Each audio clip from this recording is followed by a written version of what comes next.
Yes, indeed, ladies and gentlemen, AEW Full Gear Predictions. We're about to hop right on into this thing, ladies and gentlemen. You can find me on Twitter at 2SweetPod and at Corey B. Elite. So if you're a wrestling fan, leave a like on this YouTube video. I'm not going to hold you for very long, so let's go, ladies and gentlemen. We're going to stop right at the, or start, easy for me to say, right at the very top. AEW World Championship match, Kenny Omega versus Hangman Page. And look, ladies and gentlemen, this is it. This is what we wanted. For the longest of times, we were wondering, is it going to be Bryan Danielson to face Kenny Omega? We didn't know, and then bam, Hangman Page shows up, he wins the ladder match, and this is it. Ladies and gentlemen, this is the Sting versus Hogan Starrcade 97 of our generation. Why is that? Sting and Hogan was a year-long storyline. AEW inadvertently has built up this storyline for 2.5 years, and this is Adam Hangman Page's time. Just like Sting Hogan, it should have been Sting wins clean, but that was a mess, and that's what we remember that to be. So there is only but one thing for Tony Khan to do here. Hangman Page wins clean over Kenny Omega. Anything other than that is a complete failure. I don't need to see the Elite get involved. I don't need to see Hangman Page lose the match, because this is Hangman Page's time. The crowd wants it, so give the crowd what they want, and we will close the show with a fantastic moment for Hangman Page. So Hangman Page picks up the victory here. I got all the faith in the world that Tony Khan will make the right decision. Moving on, we got the Minneapolis Street Fight, the Inner Circle versus the Men of the Year and American Top Team, excuse me. So I'm just not feeling this feud, man. Like, Dan Lambert does an excellent job as a heel to get heel heat. He is just tremendous. But other than that, like, I'm not feeling Scorpio Sky in the Men of the Year. Like, I would really like to see him be freed. This whole feud overall just doesn't interest me. I do appreciate that Ethan Page and Scorpio Sky has picked up a win over the Inner Circle. But as we sit here right now, heading into Full Gear, I look at this and Minneapolis Street Fight. It's a crazy thing with street fights and rule matches, no DQ matches, those type of matches in general. When you get multi-men in it, like if you get a whole bunch of great spots, it can make for a fantastic matchup no matter who's involved. Nevertheless, as for the result of the match, the Inner Circle will pick up the victory here, and we'll see what goes on with the Inner Circle moving forward.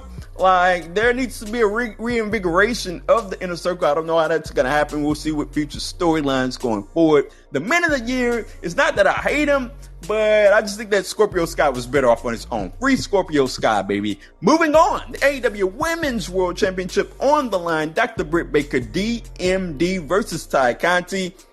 And I got to say that I absolutely like that they've added some fresh blood into the Women's Championship scenario. Ty Conti, I did not see that coming as for her being the very next championship contender. Like, I thought, I knew it was coming down, or I assumed that it was coming down the line. I just didn't think it would get here this quickly. Nevertheless, I enjoy it. And what I expect is a fantastic matchup. These ladies can go inside that ring. I wish AEW would have given them more time to tell their story as we head into Full Gear. But nevertheless, I expect a banger of a matchup. There is absolutely no reason to take the title off of Britt Baker right now. She's one of the hottest things in AEW, one of the hottest things going in AEW. So keep the title on her. Dr. Britt Baker, DMD, retains here. Moving on, we got the World Championship Eliminator Tournament Final. Bryan Danielson versus Miro. Miro filled in for Jon Moxley. Jon Moxley, we wish him well. He faced his problems head on, and I give him so much credit in the world for that. That takes a lot of courage to do, and I wish him nothing but the best going forward. We have Danielson versus Miro, and this matchup is a whole lot like back in my heyday, back in my youth, Sting versus Vader. Sting was this not small guy, but small-ish guy wrestling up against Vader. And Vader was this huge, larger-than-life guy that can really move around in the ring. And that's what I see with Bryan Danielson versus Miro. Miro, the big bruiser that can really move around in the ring. Bryan Danielson can really fly around in the ring as well. So I expect a phenomenal matchup, ladies and gentlemen. Not a good, not a great, a phenomenal matchup. Bryan Danielson, to me, picks up the win here. And that makes it all the more interesting. That makes Hangman and Omega all the more interesting as to what will happen going forward. Bryan Danielson, he wins, and you're thinking when you get to the main event, is it going to be Bryan versus Omega again? Or are we going to get Bryan versus Hangman Page? Bryan picks up the win, and look, this is going to be an exciting match, a sneaky candidate for a match of the night. Moving on, we got the AEW World Tag Team Championships on the line. The Lucha Brothers versus FTR. And man, I got to say that every time these guys get into the ring, it is just their chemistry is outstanding, man. I absolutely love the Lucha Brothers, one of my favorite tag teams in all of wrestling right now.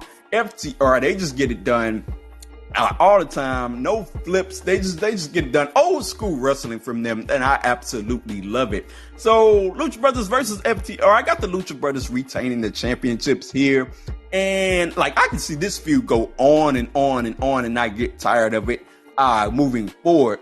But Lucha Brothers retain in what should be a phenomenal matchup. Moving on, we got the singles match here: MJF versus Darby Allen. And look, these are two guys that MJF said it. These are two of the pillars of AEW. You look at there's a select handful of people where you look at it and it's like these are the young pillars of AEW. MJF and Darby Allin to me is at the very top. And I like the way that they've built this matchup. I don't mind if either guy wins here, but with the way the storyline is set up, I got Darby Allin winning here. And I think he needs to win more than MJF needs it, considering that he lost that match to CM Punk at the latest pay-per-view. And I think he needs a pick-me-up. And Darby Allin will go on to pick up the victory here. I think MJF could survive a loss here. I know that MJF can survive a loss and keep it moving. Darby Allin picks up the win. The storyline sets up for him to win. And I personally think that, you know what, I wouldn't mind it if this feud kept going on and on. That's just me. That's just my opinion. Darby Allin picks up the win here. Moving on, we got the Falls Count Anywhere match, the Super Click versus Christian Cage and Jurassic Express. Now, I think the match that everybody wanted was Christian Cage versus Adam Cole, especially considering that he gave him the concerto. Nevertheless, this is a damn good consolation prize here. A Falls Count Anywhere, just like I mentioned in that street fight. You get a bunch of guys going in a no DQ match, like it's going to be good. Like if we have a bunch of crazy spots, it's going to be good. And the Young Bucks are in this match, which means there's going to be a bunch of crazy spots here. So I expect a phenomenal matchup.